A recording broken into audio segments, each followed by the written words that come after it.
Good afternoon, everyone. Again, my name is Brad Walter, and today we're going to be doing a lesson on the effective ways to survive an engine failure in a light twin. So we're going to discuss what the Airplane Flying Handbook has to say about some unique characteristics that go along with having an engine failure close to the ground in a light twin, and then also walking through the steps in the POH that are going to help us to maximize performance, minimize drag, and increases our chances of having um, successfully escape an engine failure close to the ground in a light twin.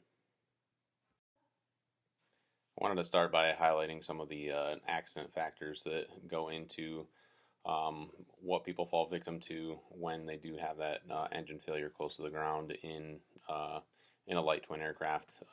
So loss of directional control, loss of performance, and loss of flying speed. And these are key factors that we're going to tie into what our procedures are designed to do, and then as well as why we need to develop that muscle memory to be able to react quickly to something like this when it happens and be able to take the correct steps and in the correct order to increases our chances of handling this successfully. All right, the number one thing that we need to do if we do have this engine failure, and we're not even necessarily when we're close to the ground, but anytime we have an engine failure in a light twin aircraft, so we need to make sure we maintain control of the airplane. We need to focus on first fly the plane. So this was one thing that I struggled with a little bit initially in my initial multi-engine training. I would try as quickly as possible to go through all of my checklist items, and what suffered with me trying to get through all those procedures quickly is I would lose some focus on maintaining airspeed when that engine failed. So I'd be trying to push my mixtures full forward, props full forward, throttles full forward, and in the meantime my airspeed was decreasing and getting close to an unsafe value. So the first thing, maintain directional control and manage that airspeed. So you feel that engine, that power go away from one of those engines, and you put those rudder and aileron inputs in so we can maximize directional control. And then we need to pitch forward, which when you're close to the ground is something that feels unnatural and you don't really feel comfortable doing initially because you're thinking, hey, I'm close to the ground, I want to try and get away from the ground, but you have to fight that urge and pitch to get yourself to that maximum performance airspeed. In the case of the Piper Seminole, we're pitching for an airspeed of 88 knots, and that's going to it's going to give you the highest climb rate, be it your climb rate is going to be very minimal, but that will maximize that climb rate, maintaining that directional control, getting your dead engine 3 to 5 degrees up, ball half out towards the operating engine with that rudder, and then pitching to get to that airspeed is going to give you the best climb rate. Then once you have that established, then you start going through all those checklist items. So you're going to get your mixtures full forward, prop levers full forward, throttles full forward, make sure your flaps are up. If you haven't brought it up yet, make sure your gear is up, and then identify and verify which engine has failed. We're going to identify by whichever foot is dead. So if you got that rudder input to maintain directional control, your foot that is not smashing down on that rudder, that is the engine that has failed. So that's how we identify. And then we verify by smoothly pulling back on the throttle of the engine that we think failed. And that's all part of those checklist items. And as you can imagine, these are things that need to be memorized. Having to pull out a checklist when something like this is happening to methodically go through one step at a time is not going to work when you're in a critical situation like this. So you do need to have these steps memorized, and then once you get it all completed, then you can go through and verify to see if there's anything that you may have missed on the checklist. But these critical items need to be done immediately to maintain control of that aircraft. And that is the key point. maintain directional control, manage that airspeed, keep it where you need to be.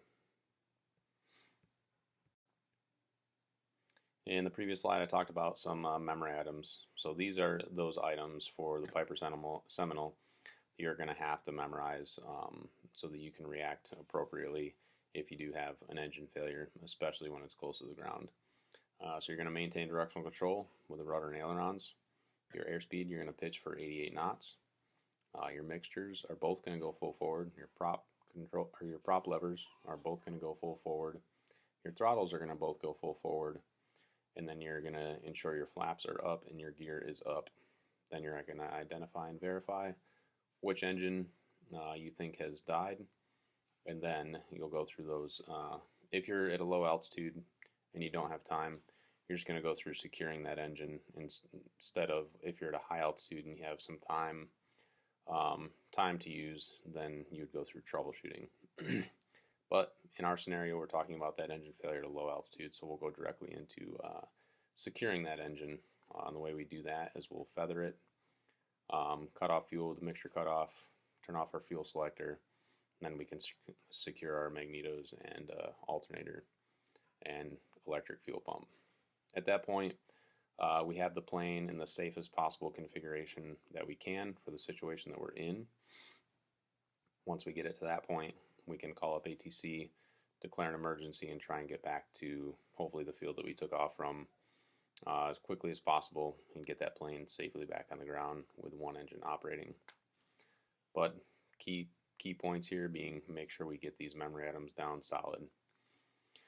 The next really great thing to do with these memory items is chair fly. I can't emphasize chair flying enough, whether it be for this situation or anything else you do in the plane.